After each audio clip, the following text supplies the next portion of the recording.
De tout temps, l'être humain a cherché à gagner sa vie. Pour ne manquer de rien, nous consacrons une part importante de notre temps. La société démocratique dans laquelle nous vivons multiplie les efforts et les opportunités pour assurer à ses citoyens leur gagne-pain. Mais s'il existe des différences dans ce domaine, c'est dans l'aspect conceptuel qu'il faudra le chercher. Quel est le point de vue du judaïsme sur ce que nous appelons couramment en hébreu la parnassa ? Quelle approche doit adopter le croyant sur ce concept qui est au centre des préoccupations humaines ?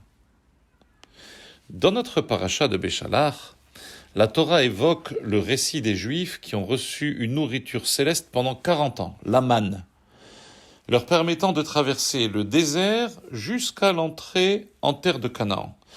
Cette nourriture n'a pas uniquement pourvu le bon fonctionnement de leurs besoins vitaux, mais par sa singularité, il y a un enseignement intemporel de vie qui s'en dégage sur ce concept élargi de la parnassa. Comment ? Dieu dit à Moshe, « Je vais faire pleuvoir pour vous du pain du ciel. » Le peuple sortira ramasser la portion quotidienne en ce jour, c'est-à-dire qu'ils ne doivent pas en garder d'un jour pour l'autre, et c'est ainsi que je les mettrai à l'épreuve pour savoir s'il suivra mon enseignement ou non. De quel enseignement s'agit-il ? Eh bien, il y en avait deux.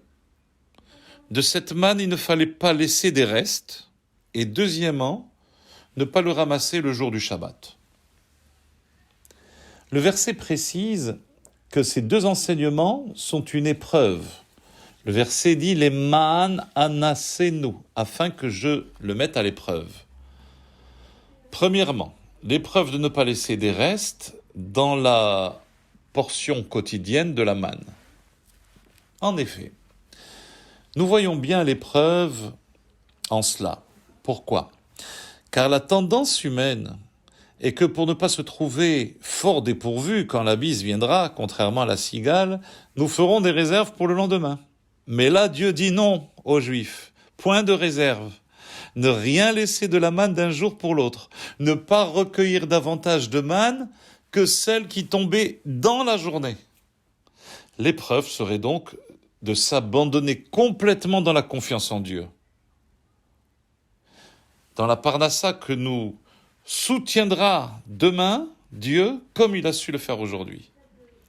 C'est ce que Rabbi Elazar Hamodai disait, un sage de l'époque des Tanaïm vivant à Modi'in. Kol mi sheyeshlo ma yochal hayom, ve'omer ma ochal lemachar, hareze mechusar amana.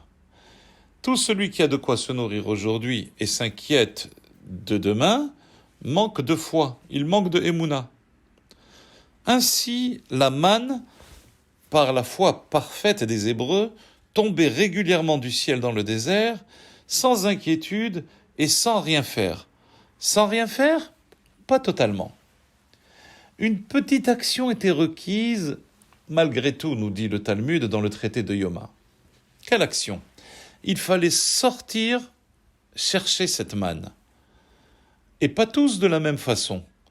Les Réchaïm, les malveillants, allaient chercher leur portion loin du camp.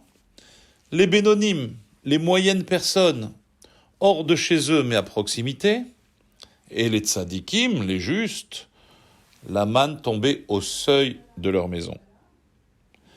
Alors pourquoi mêler une action quelle qu'elle soit au don généreux de Dieu d'un pain céleste ? En réalité, par cette demande de Dieu d'agir en sortant chercher la manne, Dieu indique aux Juifs un élément supplémentaire dans ce concept de la parnassa pour l'après-désert. Lorsqu'ils entreront en Canaan, en terre sainte, et laboureront, sèmeront la terre, il faudrait que les Juifs considèrent encore et toujours que le pain qu'ils récolteront est toujours une nourriture céleste.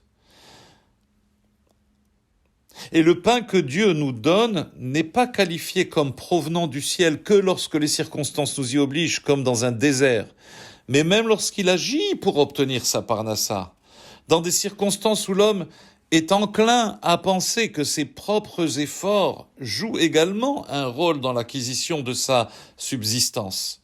comme labourer, semer, faire l'effort de sortir chercher la manne, eh bien, sa parnassa reste toujours une nourriture céleste.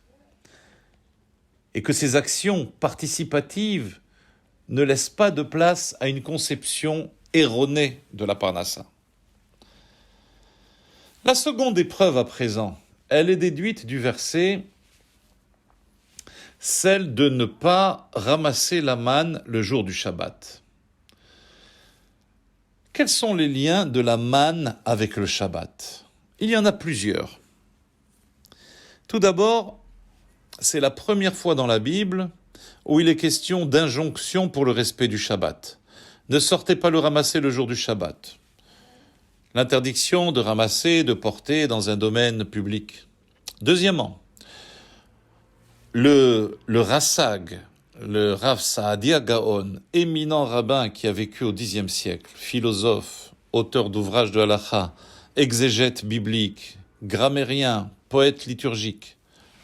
Il est rapporté en son nom qu'une personne qui se trouverait loin de chez lui, isolée, sans pouvoir communiquer, et qui ne sait pas quelle paracha lire Shabbat, il devra lire la paracha de la manne.